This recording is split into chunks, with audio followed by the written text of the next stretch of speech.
The morning sun streamed through our kitchen window, catching dust motes dancing in the air like tiny fairies. I stood at the counter, kneading dough for the week's bread, my hands moving in a rhythm as familiar as my own heartbeat. From the window, I could see Nikolai in the backyard, his large, capable hands guiding our son Alexei's smaller ones around a piece of wood. At 11, Alexei already had his father's serious dark eyes and intense focus, watching every movement as if committing it to memory. "See how the grain runs, son," Nikolai's voice rumbled, warm and steady. "You have to work with it, not against it, like life."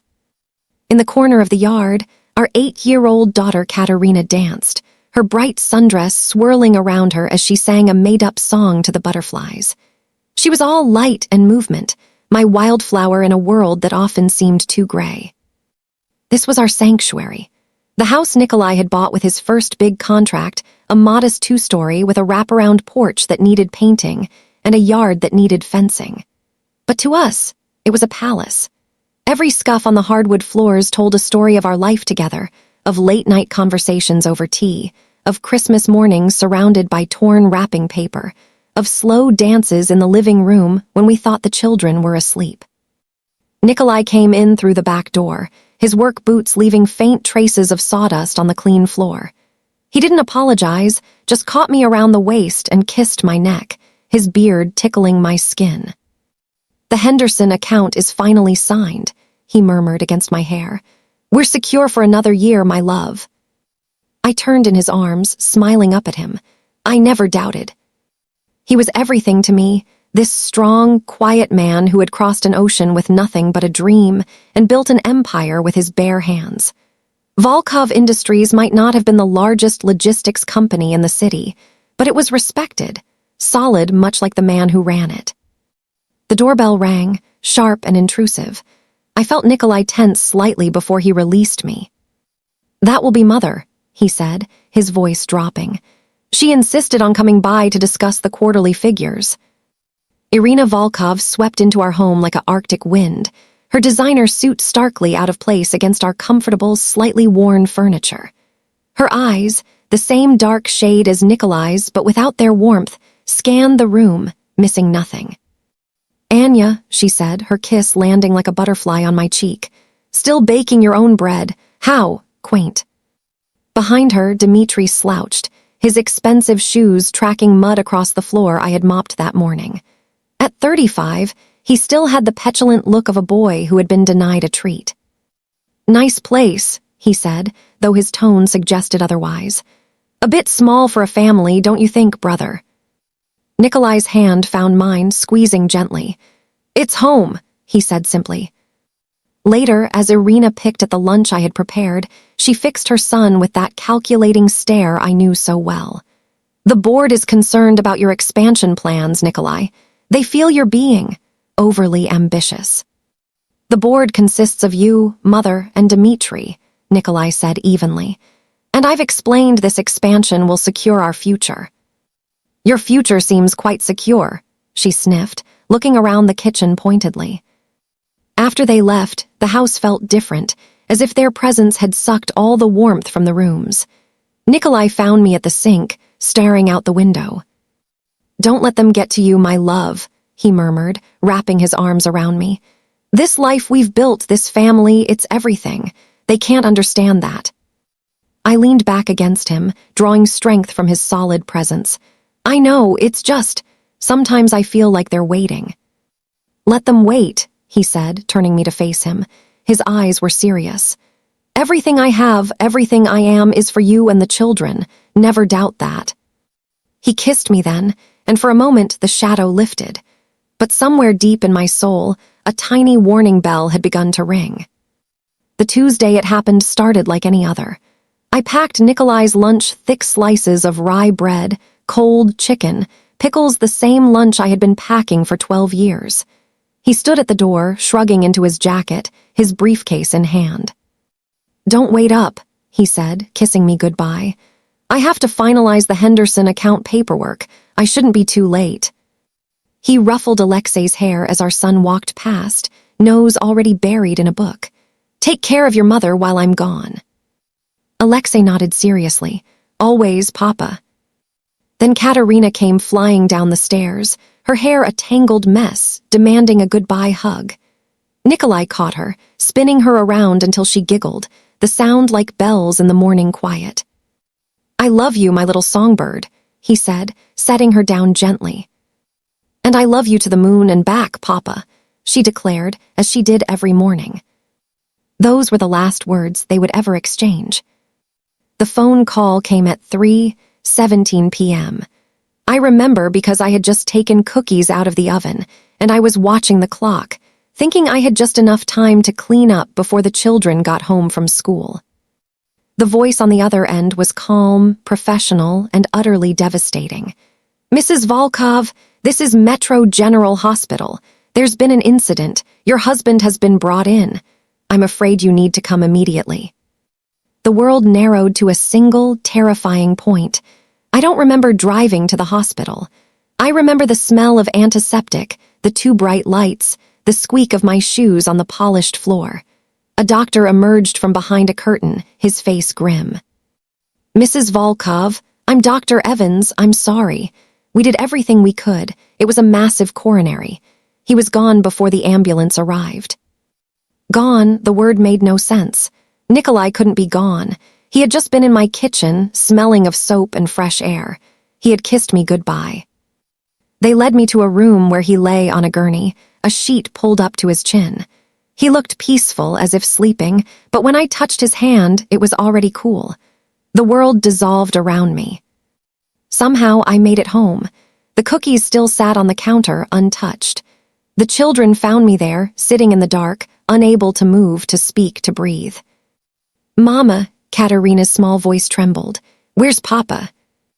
Alexei took one look at my face and knew. I watched as his own face shut down, the light in his eyes replaced by something hard and cold. He put his arm around his sister as she began to cry, great heaving sobs that shook her small body. "He's gone, Katya," he said, his voice strangely calm. "Papa's gone." The funeral passed in a blur of black clothing and sympathetic murmurs. Irina and Dmitri handled everything, their efficiency chilling. I was a ghost at my own husband's funeral, floating through the rituals, unable to comprehend that the solid, warm presence that had been the center of my world was now ashes in an urn. That night, after the last mourner had left, I stood in our bedroom, holding one of Nikolai's shirts to my face, breathing in the fatting scent of him. Down the hall, I could hear Katerina crying herself to sleep. Alexei's room was silent, and that silence was somehow worse. The foundation of our lives had crumbled, and we were falling. They moved in the day after the funeral. Irina arrived with 2 suitcases and an air of permanent residence. Dmitri brought his laptop and set up camp in Nikolai's home office. "You're in no state to handle things, Anya," Irina declared, already reorganizing my kitchen cabinets. "We're here to help." But their help felt more like an occupation. Irina took over the household, criticizing my parenting, my cooking, my grief. Dmitri spent hours behind closed doors in Nikolai's office, emerging only for meals. "Just tying up loose ends," he said when I asked what he was doing. "Business matters you wouldn't understand." A week after the funeral, I overheard them talking in the living room late at night. "The life insurance should cover the outstanding debts," Dmitri was saying. "The company shares are the real prize." "Don't be crude, Dmitri," Irina snapped. "We're ensuring the business stays in the family. Anya would run it into the ground within a year." I froze in the hallway, my blood running cold. But before I could confront them, Katerina appeared at the top of the stairs, her face pale in the moonlight. "Mama, I had a bad dream." I gathered her in my arms, pushing my own fears aside. "It's all right, my love, Mama's here." But as I rocked her back to sleep, the warning bell in my soul grew louder. The reading of the will was scheduled for the following Monday. Mr. Abrams, Nikolai's lawyer and friend for 20 years, looked uncomfortable from the moment we entered his office. "Irina, Dmitri," he nodded, his eyes lingering on me with concern. "Anya, how are you holding up?" Before I could answer, Irina spoke. "Shall we get to business, Robert? We all have busy schedules." Mr. Abrams cleared his throat and opened a folder. As you know, Nikolai's will was last updated 5 years ago. It leaves the house and his personal assets to Anya, with trusts established for the children's education. His shares in Volkov Industries were to be divided equally between. Dmitri interrupted. There's a more recent will, Robert. He slid a document across the table. Dated 6 months ago. Mr. Abrams took the papers, his frown deepening as he read. This is highly irregular. Nikolai never mentioned updating his will to me. The pressures of business, Irina said smoothly. You know how he was. He came to realize that the company needed experienced leadership to survive. The new will was a masterpiece of legal cruelty. It cited my lack of business experience and emotional fragility following Nikolai's death. It placed all company assets and the majority of the estate in a trust managed by Irina and Dmitri. I would receive a small monthly stipend, barely enough to cover utilities. The house, it claimed, had been used as collateral for business loans and would need to be sold. I don't understand, I whispered, my hands trembling.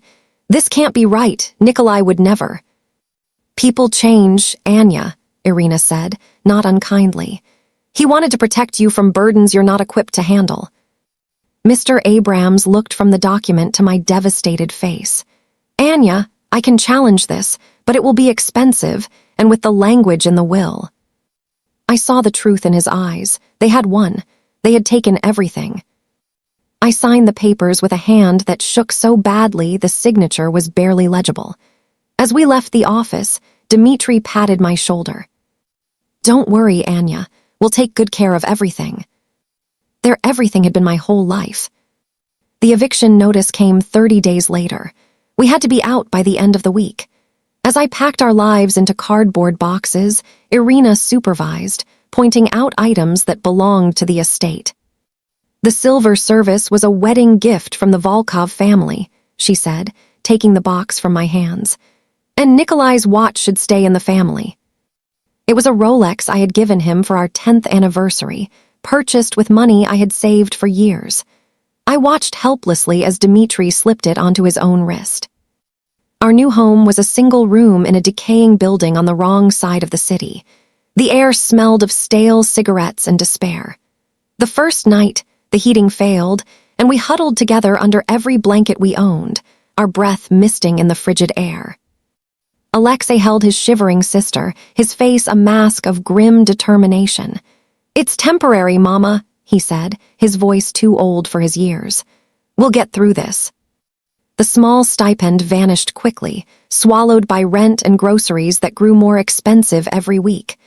I took whatever work I could find, cleaning offices at night, stocking shelves in the early morning, waiting tables on the weekend.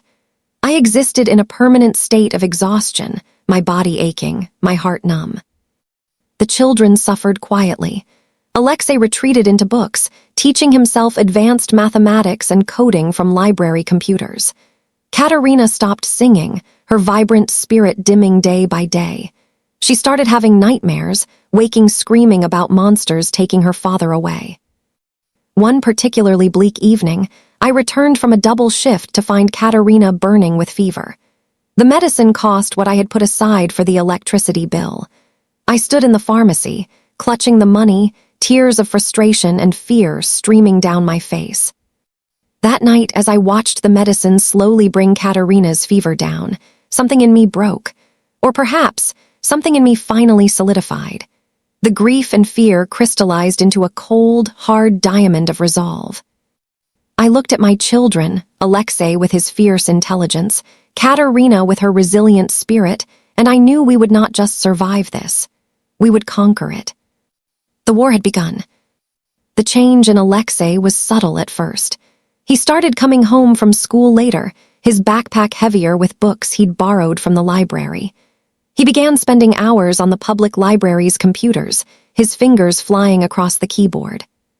"What are you working on, my love?" I asked him one evening as I massaged my aching feet after a 14-hour shift. "Papa's business," he said without looking up. "I've been studying his old logistics models.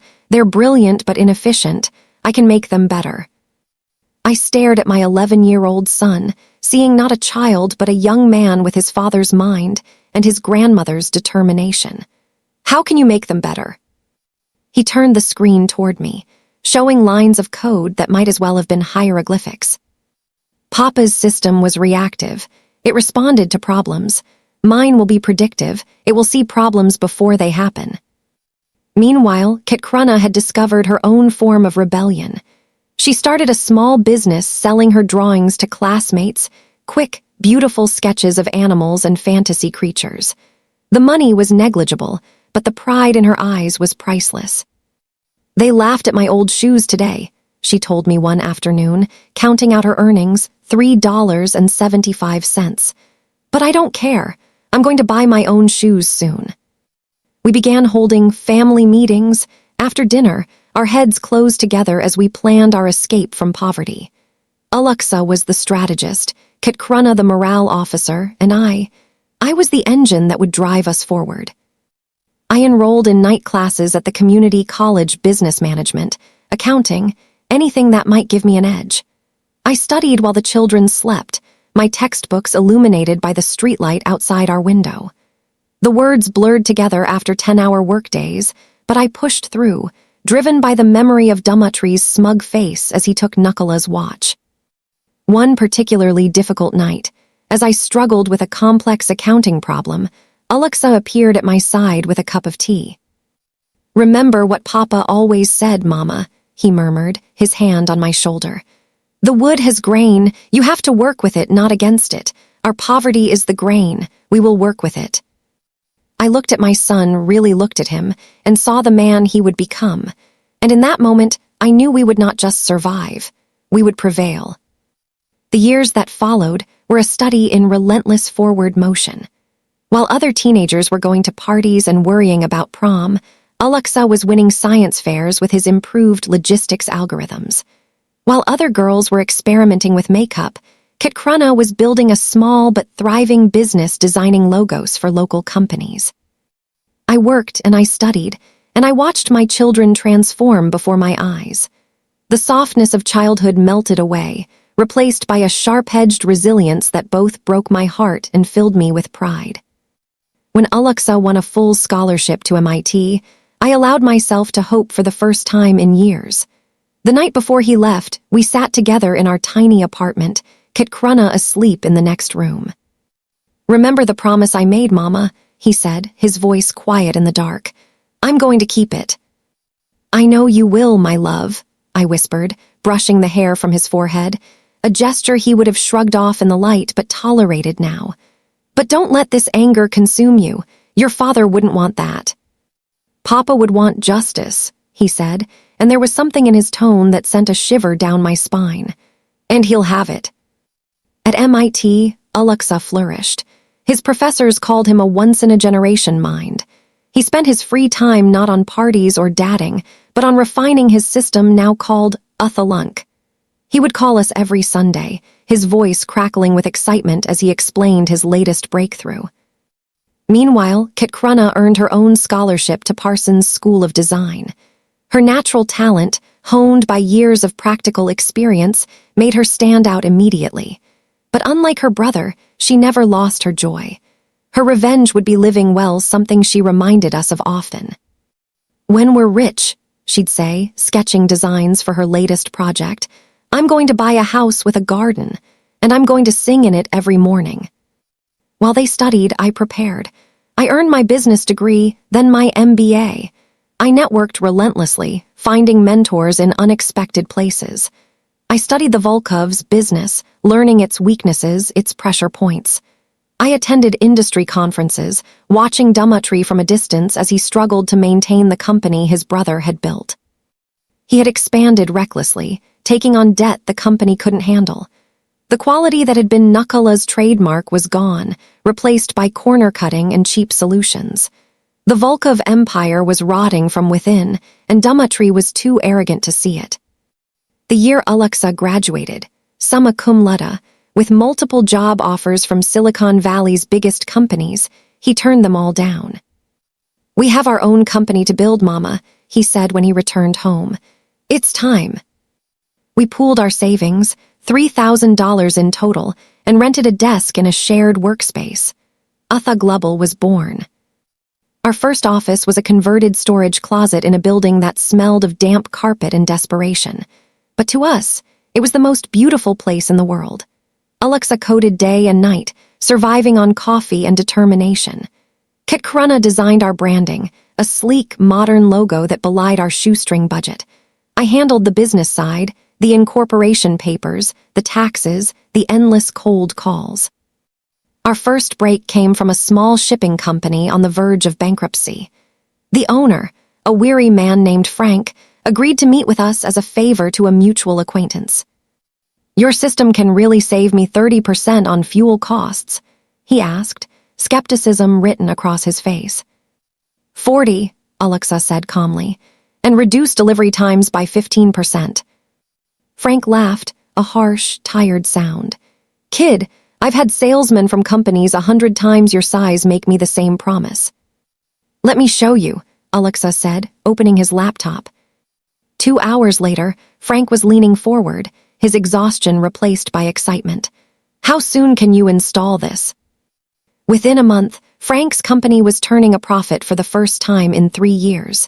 He became our evangelist, telling everyone who would listen about the miracle workers at Aether-Global.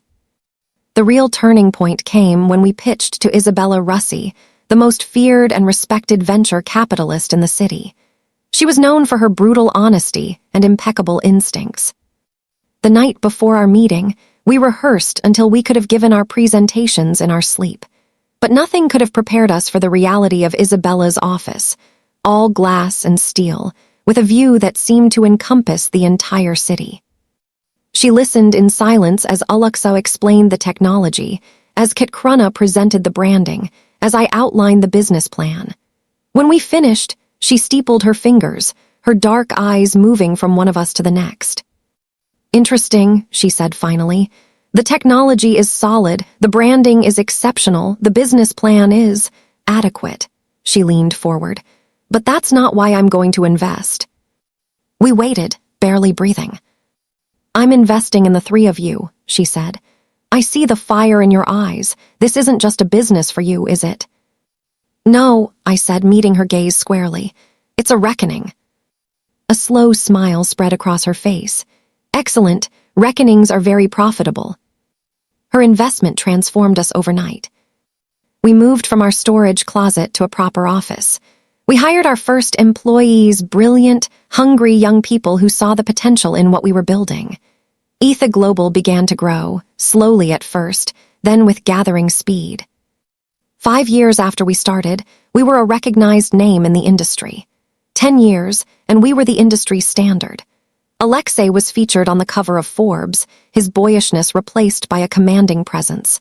Katerina won design awards, her name synonymous with elegance and innovation. And I had become the woman Irina and Dmitri had never believed I could be, a force to be reckoned with. The Volkovs, meanwhile, were struggling. Dmitri's reckless expansion had caught up with him. The company was bleeding money, its reputation in tatters. They were desperate for a lifeline. They had no idea their salvation was about to walk through the door. The invitation arrived on heavy cream cardstock.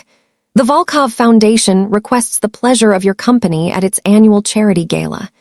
It was addressed to the executives of Aether-Global. Katerina traced the embossed lettering with a perfectly manicured finger. "They have no idea, do they?" "None," Alexei said, his voice cold. "Their research is as sloppy as their business practices." We arrived at the gala fashionably late. The venue was the same hotel where Nikolai and I had celebrated our 10th anniversary. The memories washed over me as we entered the ballroom, Nikolai holding me close as we danced, whispering that he would love me forever. I pushed the memory aside, squaring my shoulders. Tonight, I needed to be the Aether-Global chairwoman, not Nikolai's widow. Irina held court near the center of the room, draped in diamonds that probably cost more than our first year's rent. She had aged, the lines on her face carved deep by disappointment and bitterness. Dmitri stood beside her, his smile strained as he scanned the room, looking for someone more important to talk to. Their eyes slid over us at first, not recognizing the elegantly dressed strangers. Then realization dawned, slow and terrible. Irina's smile froze. Dmitri's face went pale. Anya, Irina breathed, her composure cracking for the first time in 15 years. And the children. Grandmother, Alexei said, his tone impeccably polite and utterly cold. Uncle, it's been a long time. The silence around us spread as people began to notice the confrontation. I saw the calculations happening behind Irina's eyes, the sudden understanding of who we were, what we had built. Dmitri tells me your company is quite successful, she managed, her voice tight. Aether-Global is the industry leader, Katerina said sweetly. But then, you probably know that. I understand your own company has been struggling. Dmitri found his voice. We're exploring some exciting new opportunities, he said, the desperation clear to anyone who knew what to look for. Indeed, Alexei said. We should discuss them. Why don't you come to our offices tomorrow, 10 o'clock? We left them standing there, the whispers already beginning. The first blow had been struck. The next morning, Dmitri arrived at Aether-Global headquarters promptly at 10. He looked small and out of place in our sleek, modern building, his confidence replaced by a nervous energy. Alexei, Katerina, and I received him in the boardroom, the city spread out behind us like a kingdom. We understand Volkov Industries is seeking investors, Alexei began, getting straight to business. Dmitri straightened. We're considering strategic partnerships, yes. We're prepared to make an offer, I said, sliding a document across the table. But we'll need to conduct due diligence first, of course. His eyes widened as he read the number. It was generous, too generous. A life raft thrown to a drowning man. Your system, he said, looking at Alexei. It's based on Nikolai's work, isn't it? It's what Papa would have built if he'd had the chance, Katerina said softly, before he was betrayed. Dmitri flinched. Our due diligence was thorough and brutal. We uncovered what we already knew. The company was a hollow shell, its assets mortgaged, its reputation in tatters. But we also found something we hadn't expected: evidence of embezzlement. Dmitri had been stealing from the company for years. We presented our findings in a second meeting, this time with Irina present. The embezzlement alone is enough for criminal charges, Alexei said calmly, but we're prepared to be merciful. Irina stared at us, her face a mask of fury and defeat. What do you want? Everything, I said, my voice quiet but clear. The company, the assets, the Volkov name. You will sign it all over to us and walk away. You can't be serious, Dmitri sputtered. We're very serious, Katerina said. The alternative is prison, your choice. They signed. Of course they signed. Greed and self-preservation had always been their guiding principles. The transfer of power was swift and public. The business press had a field day with the story, the triumphant return of Nikolai Volkov's family, saving his legacy from the incompetence and corruption of his own relatives. Irina and Dmitri disappeared from public life, their social standing obliterated, their wealth gone. The revenge was complete. We stood together in what had been Nikolai's office, now Alexei's. The room had been restored to its former glory. The cheap replacements Dmitri had installed replaced with quality furniture that would have made Nikolai proud. It's done, Alexei said, looking out over the city. Just like I promised. Katerina slipped her hand into mine. Are you happy, Mama? I looked at my children, strong, successful, unbroken by the trials that should have destroyed them.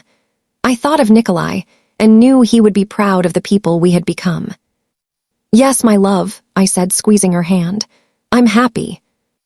We had taken back what was ours, but more importantly, we had built something new from the ashes of what they had destroyed.